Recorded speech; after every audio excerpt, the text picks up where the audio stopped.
Thank you, everybody. Everybody can hear me okay? All right. Um, so, welcome. Take some time out on this beautiful day to sit in a nice, cool place where you can take a nap. No, just kidding. But feel free if I bore you later. Um, so, this is a great topic. It also turned out, as the time came up for me to give this talk, how timely it was. There are a lot of discussions online and in the news about space debris and space junk. So, uh, so it couldn't be more timely in that respect. Also, there's just a lot of space news. You know, you can't really watch a news broadcast without them talking about the stranded astronauts not being able to come home, or satellites being deployed, or something crashing that shouldn't have, and so on. So it's interesting that there are so many topics that are out there and that are keeping space kind of alive in the current news. So when I was, give this a try. So with the topic, I kind of thought it was a little bit of a joke, the sky is falling, because we're not really worried when we go out into the parking lot that something's going to hit us on the head. And the more I researched, there are pieces of debris that have come back and landed in various places around the Earth and come back regularly. Most of the objects that come back to Earth come back because they have degraded to the point where they're pulled back to the Earth's surface, and they usually totally burn up. But certain types of metals, certain sizes of vehicles do not completely burn up. And this is an example of a few pieces that have been found. Now, in the upper left, that piece is from the space station, some kind of a battery pallet, a piece of that. And it actually went through 2 floors of a house in Naples, Florida. So that'd be a surprising thing to happen. And they decided to sue the government. So they are the first lawsuit being put forth by a piece of space debris against a government institution. Other pieces here are, some of them are large pieces. Obviously, when the Columbia disintegrated, a lot of the debris and parts of the space shuttle also fell in various places. Usually there are a lot of cylindrical parts for whatever reason, different types of metal. Most of them are charred. They've been through the atmosphere, so they've burned quite a bit on the way down. And that one just that's a piece of a SpaceX vehicle, and it's just kind of stuck that way in the ground. So you wouldn't have been wanting to walk through that field to see that. So the sky is falling, apparently, and there is some concern for that. Now, what I'm going to do today is, depending on the amount of time and how slow or fast I go, is to define space debris, how it got there, its history, the collisions that occur in space and the consequences of those collisions, and future plans. So, as a space program, or as a human race, I'd like to say, we're not usually ahead of the curve in terms of being environmentally conscious. We tend to pollute our environments before we have the idea, oh, that wasn't such a good idea, maybe we should try to fix it. So the same thing happened with the space debris, and I'll talk about the history of that, but now we're kind of in a pickle and we need to be able to fix it. So a little bit about myself. Ashley already described my career pretty much, but I was a flight controller at NASA Johnson Space Center, and have been in love with airplanes and rockets my whole life. So all of my jobs kind of lead back to this. Been working with the Museum of Flight ever since I moved to Seattle. So it's just a wonderful place to visit, be part of, volunteer if you ever have that feeling. So we started space travel around 1957 with Sputnik, the Russian satellite that was launched. It was an audible beep, beep, beep heard around the world. Americans said, oh crap, what's happened? You know, they beat us. And there was a lot of finger pointing and angst surrounding that, because it wasn't just that another country had beaten us, it was another country that we were political rivals with, and leading to the Cold War. So we started in, if we look at 1958, we only have a couple of satellites. We followed after Sputnik.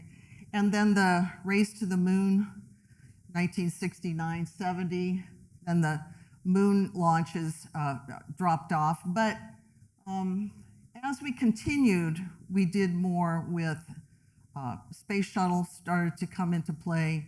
Space Shuttle was launched several times in order to launch parts of the space station. And then as we get more towards 2000, we start to see satellites being launched. And now commercial satellite launches have gone through the roof. It's estimated that there are about 12 satellites launched per week, and in large networks where they can gain access to be able to provide internet across the globe. But as you can see, well, as you can't really see, it talks about what are in the different orbits. So the line at the top is low Earth orbit. So the most accessible orbit for launching spacecraft is low Earth orbit. It's easier to get to. Things degenerate over time, and then they burn back up into the atmosphere. But basically, you can do a lot in low Earth orbit. It's a lot harder to get satellites and spacecraft into higher orbits. And this is a similar slide, but it talks about what the countries are that actually are involved. So we've got basically the green line is the entire world, but the United States is definitely the biggest contributor to space launches and satellites. And then China falls behind Russia, the usual players in the space program.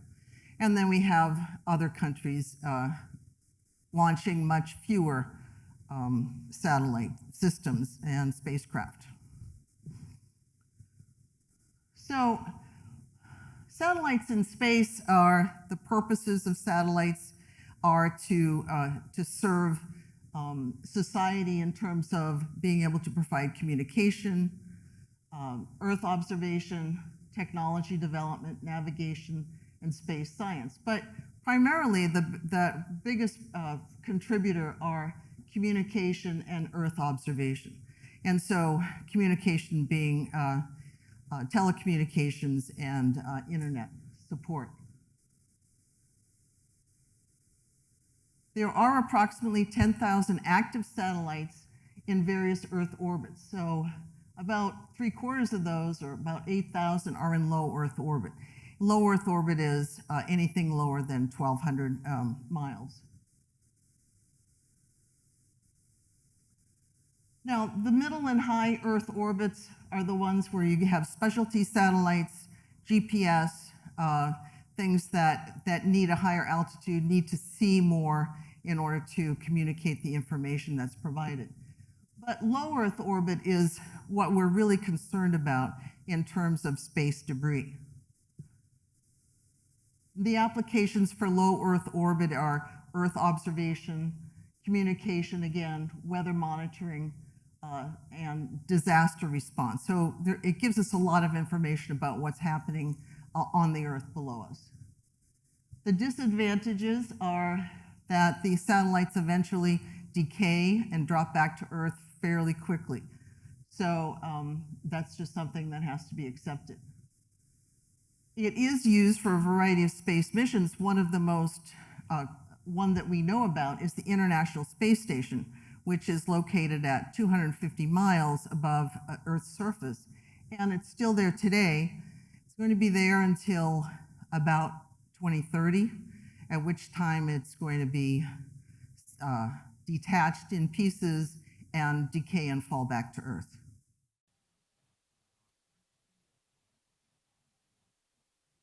Now, you may have heard about Starlink satellite network, and Starlink satellite network is a network provided by SpaceX, and SpaceX has this grandiose idea to have about 40,000 satellites in low Earth orbit covering the entire Earth surface to provide internet coverage for everybody.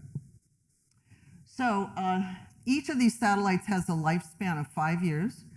And the problem with the Starlink satellites is there are so many of them. You add all of those to other commercial enterprises that want to put up networks of satellites, and you start getting a very crowded orbit and pathway around the Earth.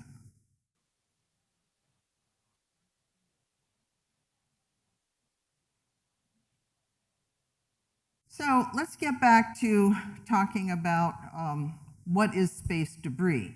We kind of have an understanding about what space debris and space junk is, but near Earth has over 40,000 pieces documented of space debris that are bigger than 4 inches. And smaller than that, there are hundreds of millions of fragments of a smaller size. Now, these fragments are traveling at an extremely high speed. You have to orbit the Earth at a certain speed in order to maintain that orbit. So that particular speed is about 18,000 miles per hour. So even a very small particle going 18,000 miles per hour is going to do a lot of damage when it hits something.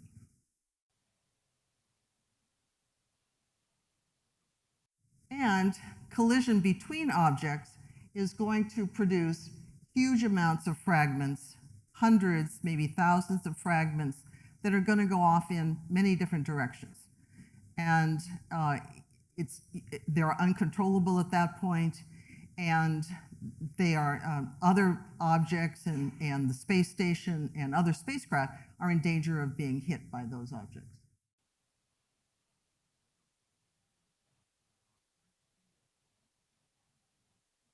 So the actual definition of space debris by the European Space Agency is any non-functioning man-made object, including their fragments, which are orbiting the Earth or re-entering the Earth's atmosphere.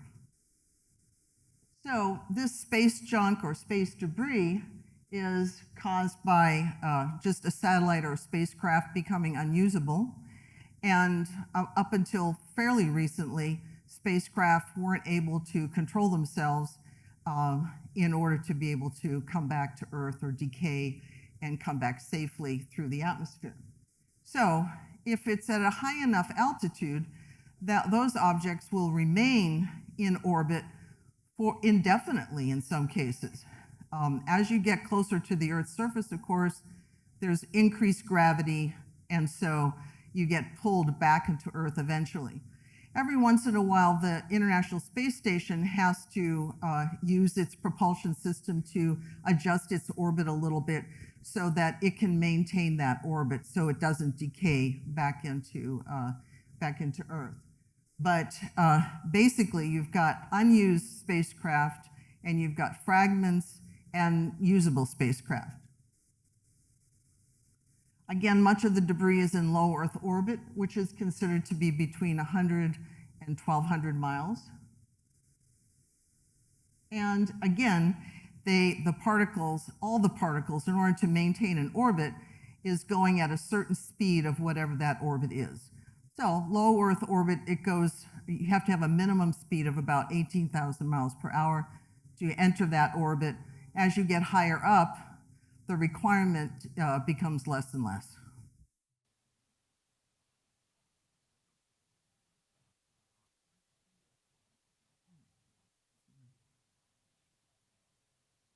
Now, there are actually some interactive apps that you can look at online, and that you can actually filter what's being shown. This is showing space debris around the Earth, and you can see that most of the objects are close to the Earth, and then as you move further out, get fewer and fewer.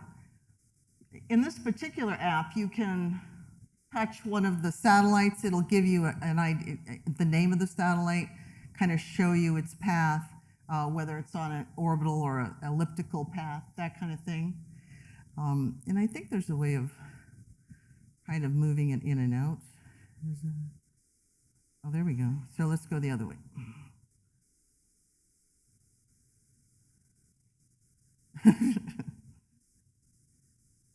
There we go. So, and it doesn't show up so well in the color here on the screen.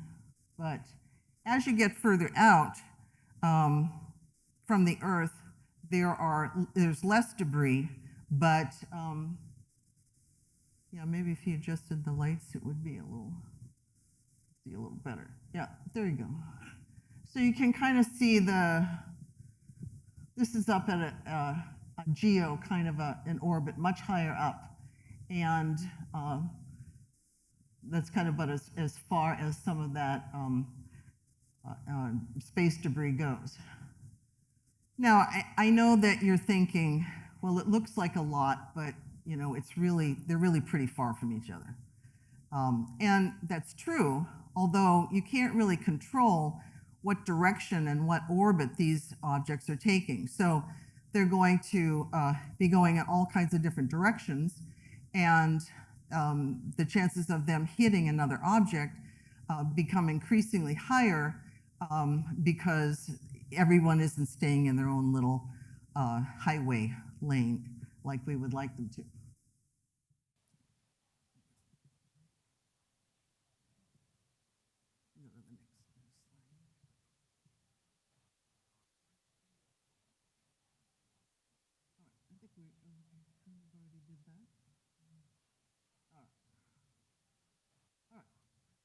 Now, one way we got introduced to space debris was the movie Gravity.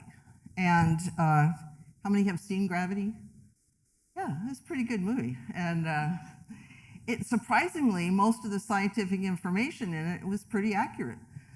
So it is one of the biggest depictions of space debris that you would see in a movie, and, by the way, you know, be pretty accurate. And the fact that it's got George Clooney and Sandra Bullock in it doesn't hurt either, so I watch it every now and then. So if we watch this little part of the trailer, you know, what is being shown is there has been a collision in another orbit between satellites, and those pieces, as they come around and as they get closer to what was then the space shuttle, it hits the various items and people doing spacewalks and so forth. There have been hits to the space station by small particles. Space station has had to move in order to get away from debris coming in its direction. And other satellites, of course, are in the path of these kinds of fragments. But, you know, the whole depiction of the hundreds and thousands of fragments that happen when things collide in space, you can't control what happens to those fragments.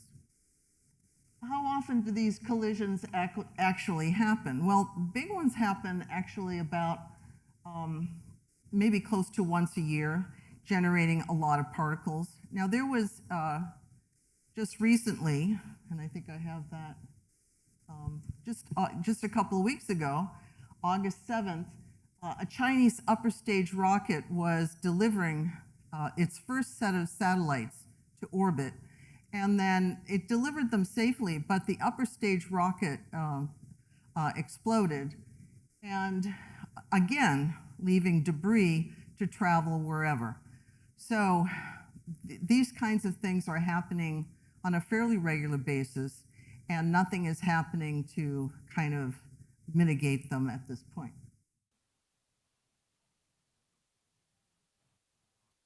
In 2019, India shot down one of its own satellites in low Earth orbit with a ground-to-space missile.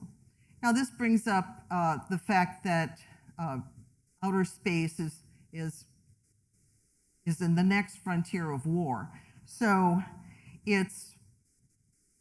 countries are thinking about using outer space in order to demonstrate use of weapons, anti-satellite ballistic missiles, destroying satellites, which if you can destroy satellites by various methods, ballistic missiles or other methods of direct collision, lasers, that you can disarm a country in terms of its ability to communicate, navigate, and so forth.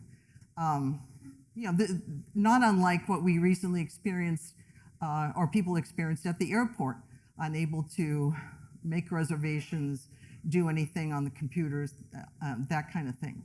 And that would just be multiplied and magnified if certain satellites were knocked out that were strategic. And further, more years ago, 2007, China intentionally destroyed one of its weather satellites, again, as a demonstration of its anti-satellite technology. So there was obviously discussion about what happened afterwards. And after the fact, again, it's really hard for a country to take it back and just say, well, we won't do it again. But these things keep happening. And without regard to who really polices outer space, who can police outer space, it's just as difficult to do it out there as it is here.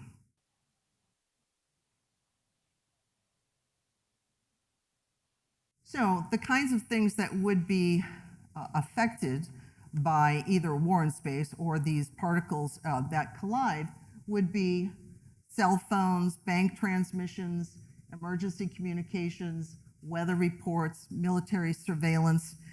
All of those things are very important and would be affected if there were collisions that affected satellites that are very important now, are so tied to our daily life, we don't even realize it.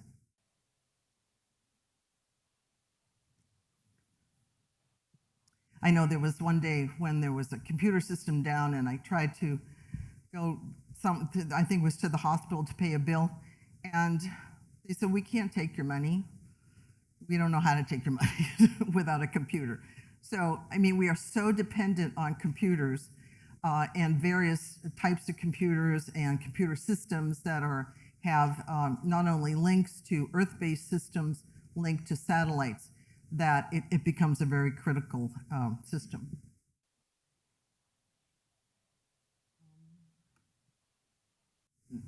This also is kind of hard to see, but again, it shows you, starting with similar, 1958, as time goes on, that the objects in space increase and are of different types. So there's rocket debris, rocket bodies, payloads, payload debris, and just tons of objects that are, the object count is on the left.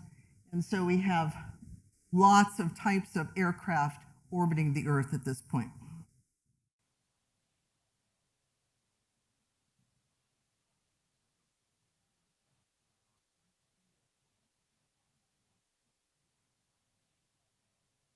Now, if we think about outer space as an extension of the Earth, and it is, we're trying to gain control over our environment here on Earth, and we need to also do the same thing with outer space as an extension of where we live. we've already polluted it, fairly badly. And it's going to require a lot of effort for countries working together, commercialization, to come up with certain schemes to help with removing space debris, and just planning on spacecraft. What types of things can you do on a spacecraft that will be positive? I heard that Japanese were working on a wooden satellite, and that to guarantee that it would burn properly on the way back is the idea. And also there's a lot of things that are being discussed in terms of making the satellites more autonomous, that they can control where they go a little bit easier. The SpaceX satellites are fairly autonomous in that they can perform something like over 300 maneuvers in its lifetime. So it kind of knows when something is coming up and it's going to be in its way, and it can move a little bit. So that's already a positive thing. Now, you may or may not have heard about the Kessler syndrome, which talks about the number of objects in outer space. So we start with a few objects, then there's a couple of collisions like the ones that I mentioned, generating thousands of particles that again cause more collisions, generate more particles, and it goes exponentially. So Kessler syndrome is that if there's too many objects in outer space, the cycle of debris will make space travel impossible, and that if you launched, and this becomes particularly difficult with expensive spacecraft and human beings, that they won't be able to go through this debris field. Okay, so that gives us an idea of Kessler syndrome, things that are going to what predicted is going to happen in the future. Again, the urgency today is that new launches are going to travel through the debris field. The number of satellites is becoming increasing more common, and there is always going to be a human presence in space. Debris does increase the cost of space operations because you have to build in the ability to maneuver, perhaps artificial intelligence in the spacecraft in order to shield against objects. Now, we talked a little bit about avoidance. So the U.S., there are tracking abilities. U.S. Under the Space Force does have the tracking ability to locate objects and predict when they're going to hit other objects. And so they've created a catalog, which now, due to the space fence, which is a new technology, is going to be able to previously determine objects the size of a baseball, but in the future will be able to determine the position and speed of objects the size of, for example, a marble.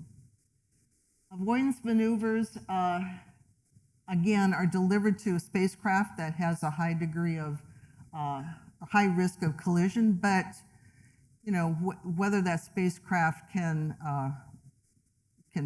take that communication and turn it into a maneuver, it has to do with the ability of the spacecraft itself. And again, the increased number of objects make it start to be impossible to do all the data manipulation and processing required to predict when objects are going to hit each other and come up with a plan for each and every object. So, therefore, as in the Kessler syndrome, the number of near collisions is increasing. So I said the ISS has course corrected over 30 times, and sometimes that even has to do with putting the astronauts in a safe compartment part of the space station while they do the maneuver or while that object comes close by. So it's a big deal, and it's important, it's great that the ISS can maneuver, but they can't maneuver quickly, and that has to be over a fairly long period of time. And then it just depends on how much debris is coming in that direction.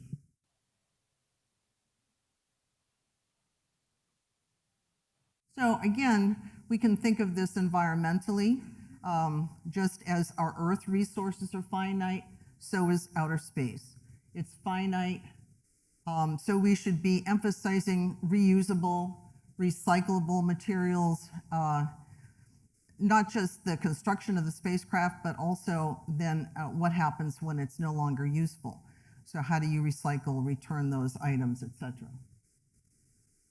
And so just like we're stewards of this land that we live on, we are stewards of outer space, and we've already kind of polluted it and need to get going on mitigation and being able to fix what's happened already.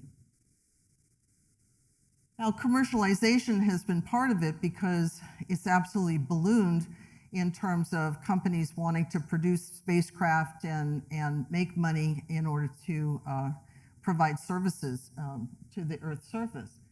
But again, a lot of these have unintended consequences. And so the commercialization has to be in on these methods that we want to implement going forward.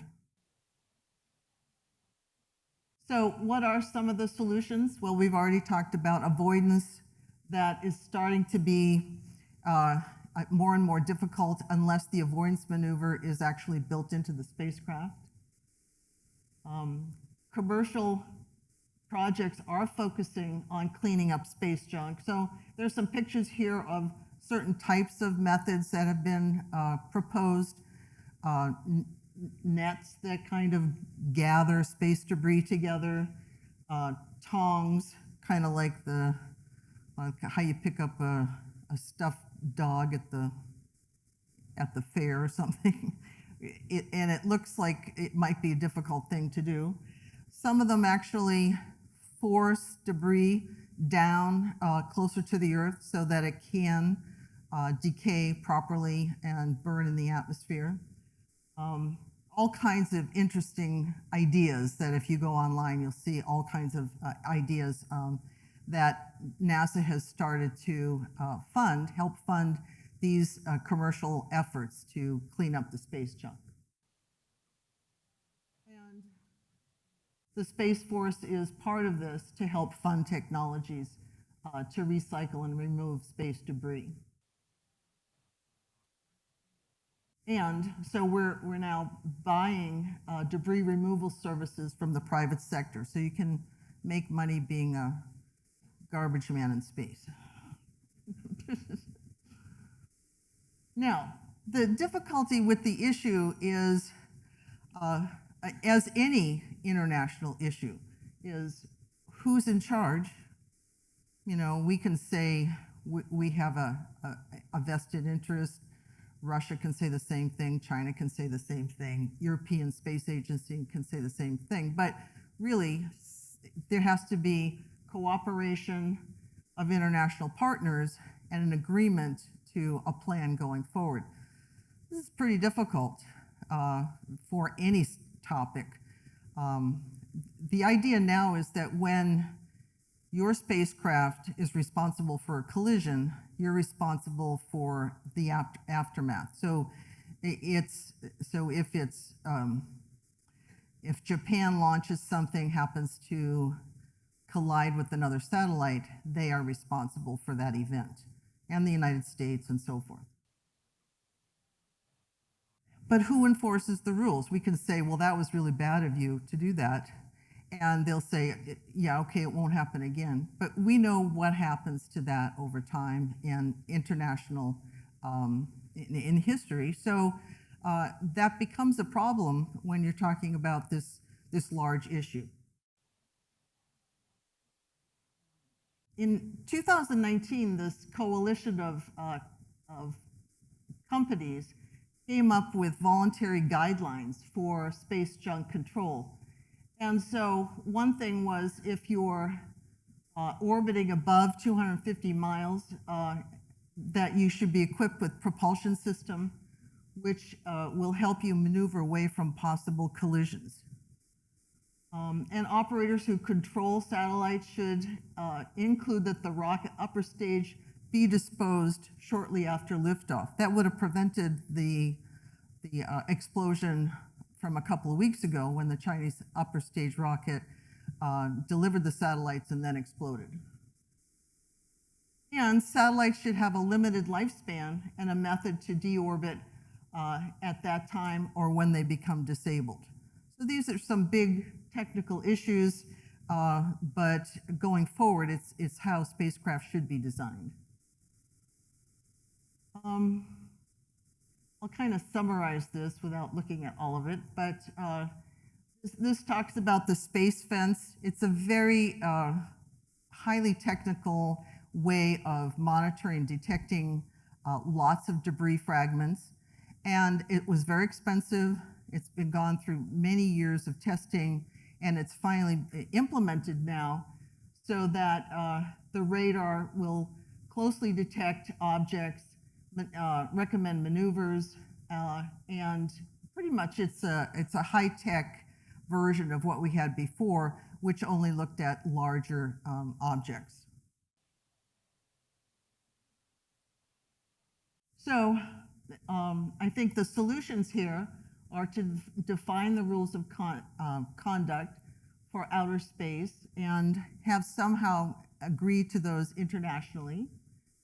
And again, the issues that exist are cooperation and openness, collision and debris managing, and ballistic missile rules. We didn't talk a lot about that, but there are a lot of countries that are interested in testing anti-satellite ballistic missile technology. And so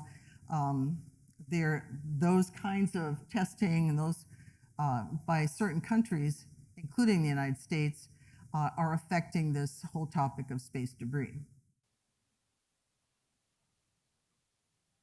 All right, well, I guess that's I'll finish with the solutions. These are my two books that I've written so far. A second edition of the one on the left talks about, space debris is talked about in both books, but the one on the left talks more about politics and the effects through time, through history of what countries have influenced development of certain space programs, and we go through the race to the moon, we go through the space shuttle, space stations, things like that, and how politics have affected the development of the spacecraft.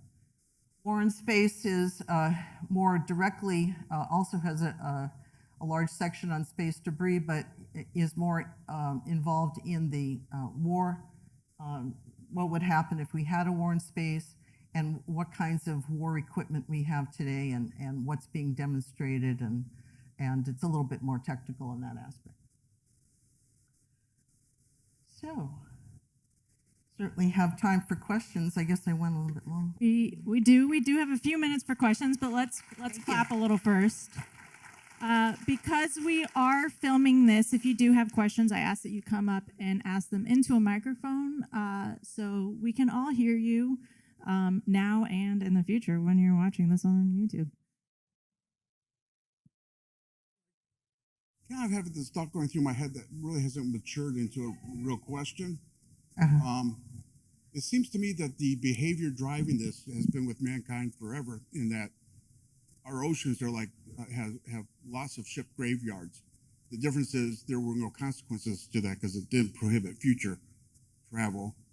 It also seems like we're kind of at the end of the 1800s of like unbounded industrialization, where we didn't really care about things going into our oceans and rivers from like petroleum. It took until like 1970 for us to get our arms around that problem, and maybe those are the topics you're talking about that we're trying to understand how to tackle that. Right, well, I think that we've already gone through before. We certainly have, and we're not very good at learning some lessons historically. And what was just an exciting, politically motivated and exciting time of space travel and space exploration then turned into, oh, we didn't really think this through in terms of what happens to those objects when they're in space and when they're no longer useful. So yeah, I think it is, again, a return to some topics that we've experienced, but I guess we don't learn well enough. As a professional space explainer, I'd be very interested to hear your answer to this question. How do you explain to the public the difference between space domain awareness and space situational awareness? Well, you tell me what you think it is first.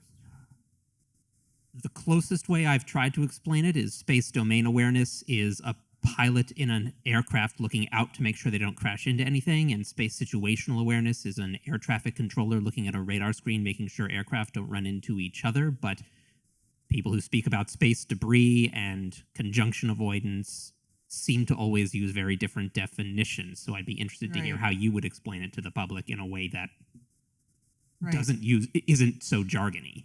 Yeah, the situational part is being able to know where you are, know where other objects are, and know when something's going to hit you. That fits into more the situational. The domain is the whole, the way I see it is the whole aspect of Earth orbits, that whole, as soon as you leave the Earth's atmosphere, you enter the space domain. So you become, it's not just situational awareness, it becomes another domain like Earth's atmosphere. So that particular domain contains, or has a lot of characteristics, contains objects, and I consider it as more of a holistic aspect. But go ahead and ask me. I mean, that's the way I think about it. But I haven't heard those terms, in terms of this topic. Yeah. Hello, and thank you for your talk. I had a question about space junk returning from orbit, burning up in the atmosphere. I was curious if there's any sort of research into what byproducts that might cause on Earth from space debris burning up in the atmosphere. It's considered relatively safe for us Earthlings who are still here. Or if there's a catch-22 of sorts when you start bringing lots of things back from space. Well, they are, if you can control what's happening, they're asked to get rid of fuel, certain materials that are going to affect people if they are going to affect through the atmosphere as it burns up. So that's one thing. But there are nuclear powered devices that come through the atmosphere, and I don't know the aspect of where do you destroy it, what happens to that is an issue. So that aspect is something that I think hasn't been addressed adequately. People are concerned about it, and really not enough research has been done on it, quite honestly. Makes sense. Thank you very much. All right. Well, thank you so much, and make sure that you look up every now and then, just see if anything's coming your way.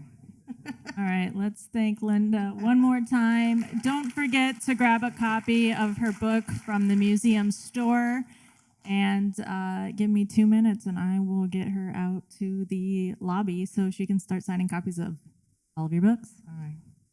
Thank you. Enjoy your day.